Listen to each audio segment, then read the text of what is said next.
So in this Apple Notes tutorial video, I'm going to be showing you guys how to format text here on Apple Notes. So I have my Notes app in front of me opened up if you wanted to go ahead and type. So this is my example note. As you can tell, it's not formatted, except for what you do manually. So if you wanted to bold stuff, underline stuff, maybe change this font size, highlight, whatever the case may be, it's not formatted. Now, if you want to open up the format bar, go ahead and click on it. This first bar on the option right here, go ahead and select it, the capital A and the lowercase a. This opens up the formatting tab. So for example, if you wanted to highlight the first part, have it be a title, you can go ahead and do that. You can change it to a heading, you can bold it, you can italicize it, whatever the case may be.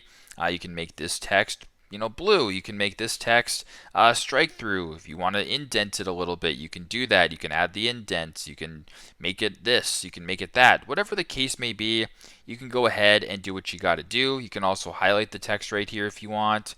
You can go ahead and slide this bar this way. But basically, if you open up the capital A and the lowercase a, it brings you to the formatting page where you can format the text accordingly. So very simple, very straightforward. That is how to format text on Apple Notes. Thanks again for watching, and I hope this video helps.